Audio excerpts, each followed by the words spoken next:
Hey are you blind? দেখাতে পারো না? গাদা খোদা। ও ক্লাসের ফার্স্ট বয় বলে আমাদেরকে এভাবে অপমান করবে? আচ্ছা জোসনা, আমি দেখতে খারাপ, ওই জন্য কেউ আমাকে সহ্য করতে পারে না। ও কোনো মেয়েকে পাত্তা দেয় না। চল। আচ্ছা সালমা, এই কলেজের প্রত্যেকটা ছেলে মেয়েই প্রেম করে, কি প্রেম করতে ইচ্ছে করে না? কিন্তু আমি তো দেখতে খারাপ, কে আমাকে প্রেম করবে বল?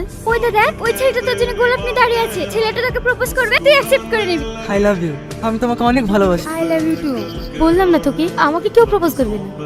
বিশ্বাস করো মাম্পি, আমি শুধু তোমাকেই ভালোবাসি, ওটা আমার ফ্রেন্ড। ক্ষমতা মিথ্যে কথা বলবো না, আজ থেকে তোমার সাথে আমার কোনো সম্পর্ক নাই।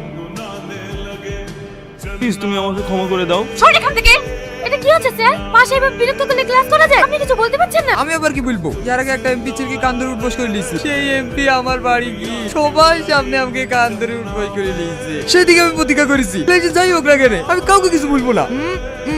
তুই নিজেকে কি ভাবিস? তোর কপালে বয়ফ্রেন্ড চলছে না বলে প্রেম দেখে তোর হিংসা হচ্ছে? ওদের জন্য আমাদের ডিস্টার্ব হয়। ও তুমি একাই ব্রিলিয়ান্ট স্টুডেন্ট। আমার সমস্যা হয়েছে আমি জানি। এই গাইয়া, তোর কি সমস্যা রে? বেশি ভাব নিবি না, তাহলে কলেজে আসে বন্ধ করে দেবো। কলেজ কারো বাপের না, তাই আমার আশা বন্ধ করবো। তুই আমার বাপ তুলে কথা বললি? এই শাকিল, মেয়েদেরকে হাত তুলবি না। এরা মানুষ নাকি? অন্যের ঝামেলা নিজের গায়ে জড়িয়ে নাই। তোর কাছে ওদের নামে দুর্নাম করা, এটা করছে করুক না। এই চল ক্লাসে চল। গাদা খোদা গাদ।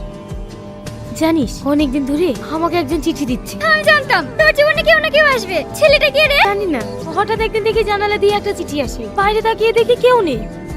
এই দা আবার চিঠি দিয়েছে। ওকে তো দেখতে পাসনি। এই ওই দেখ একটা ছেলে যাচ্ছে, ছেলেটা দিল না তো? ও তো আমাদের কলেজে পড়ে, সামাদ না? রাইট। সামাদ, তোমার সঙ্গে কিছু কথা ছিল। আমার সঙ্গে কি কথা? একটু সাইডে আসো। কি বলবো তাড়াতাড়ি বলো। এমন করে কথা বলছো কেন? তোমার সঙ্গে কিভাবে কথা বলবো? আমার টাইমের দাম আছে। তোমার নোটবুকটা পাওয়া যাবে? সামান্য একটা নোটবুকের জন্য আবার সাইডে কেন টাকা? সামাদ, সত্যি করে বলো, ওই গায়ের সাথে তোমার কি সম্পর্ক? কিছু না তো, ও আমার সঙ্গে নোটবুকটা চাইছিল, তাই ওকে দিলাম। তুই আমাকে পাগল পেয়েছিস? নোটবুক তো ক্লাসেও দেওয়া যায়। সত্যি করে বল, আমার বয়ফ্রেন্ডের সাথে তোর কিসের সম্পর্ক? আমার বয়ফ্রেন্ডকে দখল করতে চাস? ছাড়ো বলছি, ছাড়ো। আমি সত্যি বলছি, তোমার বয়ফ্রেন্ডের সাথে আমার কোনো সম্পর্ক নাই। ছাড়ো বলছি। ওকে ছেড়ে দাও। তুই ভাবলে কি এরকম একটা গায়ে ভূতের সঙ্গে আমি প্রেম করবো? ওকে দেখলেই তোমার ঘৃণা লাগে। তুমি একটা বুদ্ধু। তোমাকে খারাপ বলে না দেখা ভালোবাসা। এখন আমি কি করবো তুই বল। তুই একটা কাজ কর, তুই কোনো জায়গায় দেখা কর লেগে একটা চিঠি লেখ। সালমা, মানে একটা পাগল প্রেমিক।